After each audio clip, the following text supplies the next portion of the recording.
What's up to all the viewers at home watching? We're ADHD Culture. We have a brand new video with a brand new topic here for you today. We're gonna go ahead and be covering the Jordan 1 Chicago colorway, also known as the lost and found or reimagined pair of Jordan 1s. Before we go ahead and give our opinions, I guess we're gonna go ahead and talk a little bit about the history of the shoe, what makes this shoe a grail, and why it's very sought after. A little bit about the history behind why these shoes are iconic is obviously Jordan wearing them, releasing this shoe in 1985 while he was playing for the Chicago Bulls. He played numerous games in this shoe right here, or another model of this shoe.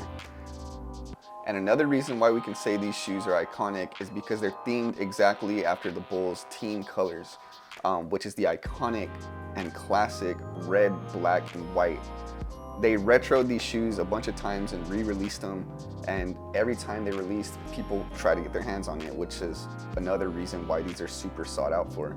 And that's another reason why the resale prices creep up and get super high after them being out for a while. So after a little bit of history about the shoes, let's get into the new pair and stop talking about the old pairs and old versions of the shoe. And let's check out some of the details that we have presented in the lost and found pair of Jordan 1s.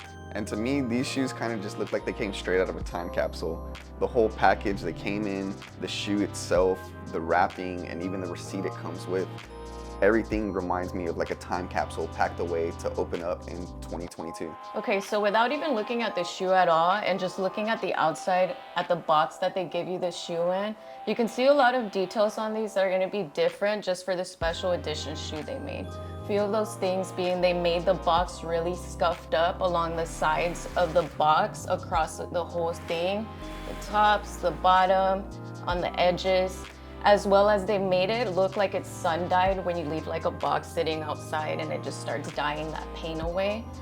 And then they also give you the mismatched lid on there, as if they find the lid from a different box shoe and they just place it on this random one, which is a really cool detail I feel they add onto the outside of this shoe.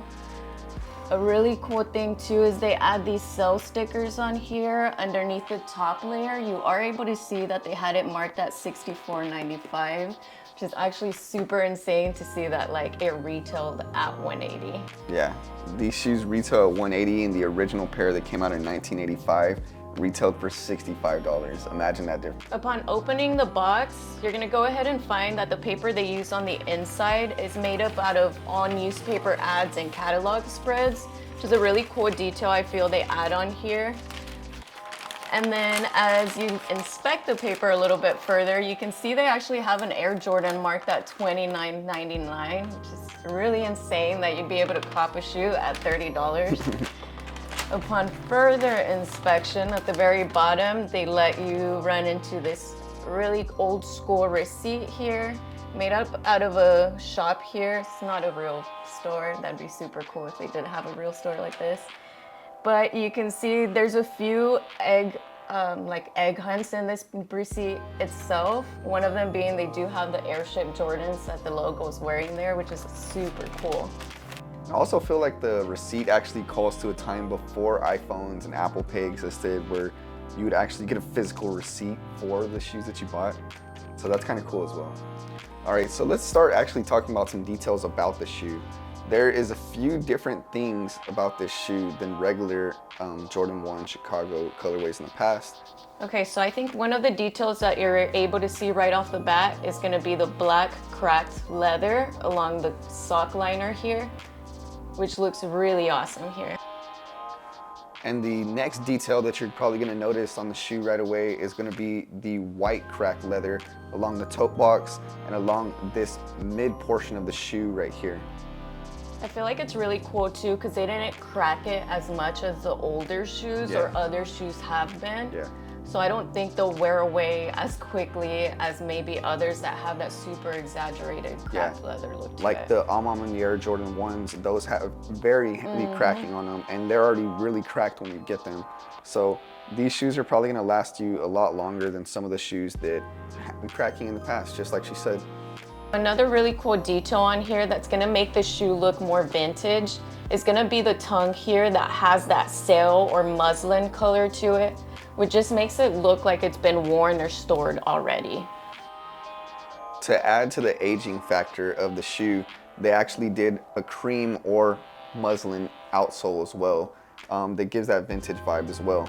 Another cool detail about it is even the bottom of the shoe looks like it's been scuffed up and aged by either the court or the street or wherever you've been using these things. Okay, so if you look further inside the shoe, in that little tag that you see on the side there, you're gonna see when your shoe was manufactured, which I think is a really cool detail to have here. So in mine, you're able to see that it was made between March 30, 2022 to May 16, 2022. Or I believe his were actually manufactured May 2022 to July 2022. So you can see there's a few months worth of differences. And there's a couple of things that changed his between mine. Like his shoebox looks like it's been worn more than mine even though mine was manufactured before yours. Okay, so I'm sure a lot of you guys have heard and seen at this point too, a lot of people are receiving their pairs with mold. And that's pretty much one good reason for actually paying resale for these things is the fact that we got to see these in hand, we got to see them in person, and we saw that they were a good pair with no mold. So neither of us actually ended up hitting on the sneakers app. We both striked out and didn't get to get our pairs. So we ended up having to buy these shoes resale, which wasn't too bad. They're going for around $400, sometimes $450 on resale markets. I ended up getting my shoes for $250. Angela got hers for a little bit less because hers are a grade school size. So. Little baby shoes. So since we can't figure out what we're gonna wear with this pair of shoes, we're gonna go ahead and figure that out for you guys right here on camera. Okay, so for this, we're gonna make this a little bit more fun and challenging for ourselves. Instead of choosing our own outfits that we'd wear with this shoe, we're gonna go ahead and pick each other's outfits that we'd wear with this shoe. So I think first off, I'm gonna go ahead and pick out Angela's outfit so we can get started with this thing.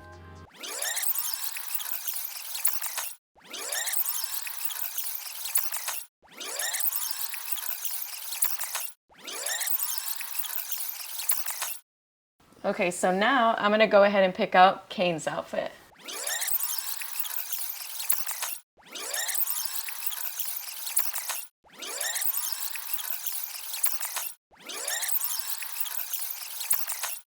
All right, now that we got both fits picked out, we're gonna go ahead and show you guys what that looks like.